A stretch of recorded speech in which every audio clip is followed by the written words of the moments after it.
E se fosse possível, a gente escutar uma conversa celular secreta, que permite que um processo super comum do nosso corpo, a inflamação, acabe alimentando um dos cânceres mais comuns do mundo.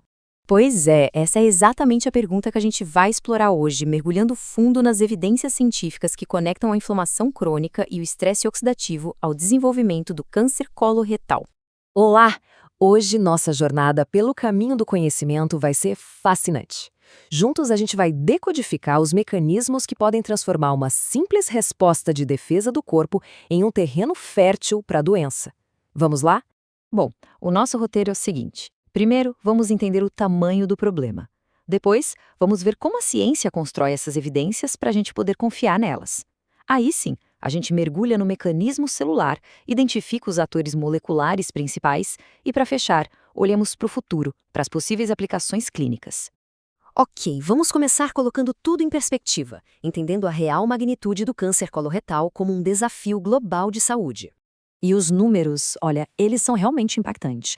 Segundo os dados mais recentes, a gente está falando de uma estimativa de 1.900.000 novos casos de câncer coloretal por ano no mundo todo. Isso dá uma dimensão da urgência que a gente tem em compreender melhor as causas e os mecanismos por trás disso. Agora, para a gente poder aprofundar nessa relação entre inflamação e câncer, a gente precisa, antes de mais nada, entender a força da evidência que estamos analisando. Sabe, como é que a ciência chega a essas conclusões? Então, toda a informação que a gente vai discutir aqui vem de uma revisão sistemática. E o que é isso? Pensa assim, não é um estudo isolado. Uma revisão sistemática é como um grande funil que pega dezenas, às vezes centenas de pesquisas e analisa tudo de forma crítica e organizada. É um dos níveis mais altos de evidência científica, porque nos dá uma visão consolidada do que a literatura realmente descreve sobre o assunto. E olha só essa imagem. Esse diagrama, que tem o nome de fluxograma prisma, ilustra esse processo de uma forma brilhante. Reparem bem, os pesquisadores começaram com 327 artigos. Depois de aplicar uma série de filtros super rigorosos para garantir qualidade e relevância, eles chegaram nos 26 estudos que são a base dessa análise. Isso aqui mostra todo o cuidado e o rigor por trás das conclusões que a gente vai ver. Pronto, com a nossa base científica bem estabelecida e sólida, agora sim vamos para o coração do mecanismo, aquele ciclo vicioso que se instala lá no nível celular. Lá dentro da célula, o que a literatura científica descreve é quase uma dança perigosa entre dois processos: o estresse oxidativo e a inflamação. O problema é que, quando eles estão em desequilíbrio, eles não apenas coexistem. Um alimenta o outro, criando um ciclo contínuo, sabe? Uma retroalimentação que acaba favorecendo o desenvolvimento de tumores. Então, o ponto central é este aqui. Tudo começa com o estresse oxidativo. É um cenário onde a gente tem um excesso de moléculas instáveis, as espécies reativas de oxigênio, que danificam o nosso material genético, o DNA. Isso desequilibra o que chamamos de balanço redox da célula. Em resposta a esse dano, o corpo, muito inteligentemente, aciona a inflamação para tentar reparar o estrago. O problema mesmo surge quando essa inflamação não vai embora. Ela se torna crônica.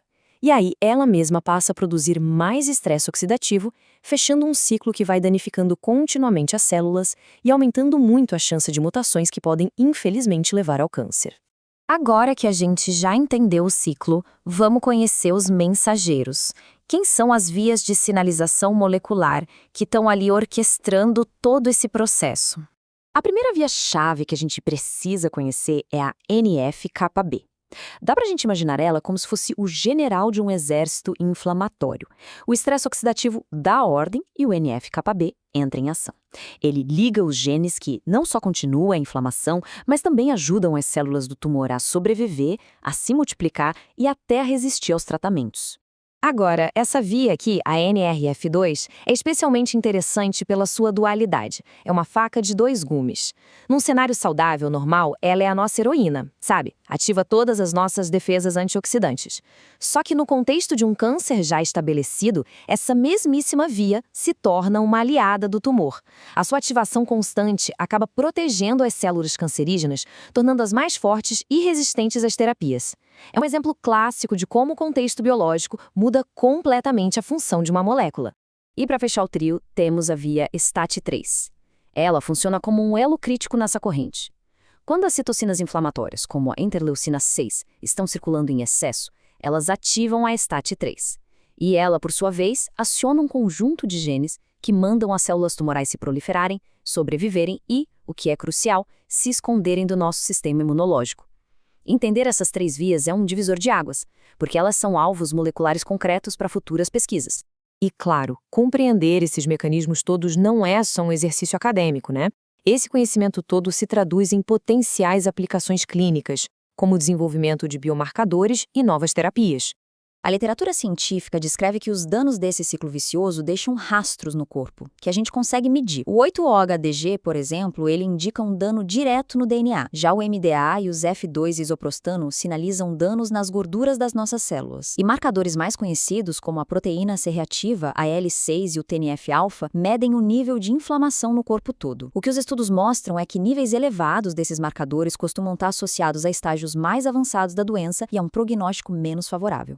Todo esse conhecimento, claro, abre portas para novas abordagens terapêuticas. A pesquisa hoje explora desde o uso de agentes anti-inflamatórios até estratégias para modular diretamente aquelas vias que a gente acabou de discutir.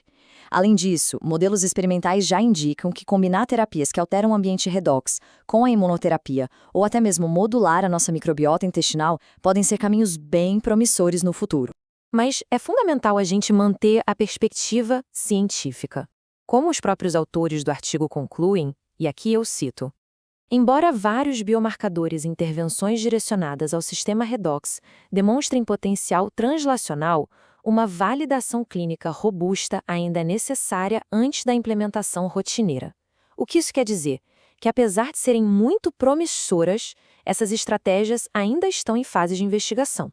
E isso tudo nos deixa com uma reflexão final. Uma pergunta muito importante. Se a gente considerar o papel duplo de vias como a NRF2, que ao mesmo tempo protege a célula, mas também pode fortalecer um tumor, a grande questão para a ciência é: como a gente pode aprender a ajustar de forma muito fina os próprios sistemas de defesa do corpo, sem correr o risco de, sem querer, fortalecer a própria doença que a gente está tentando combater.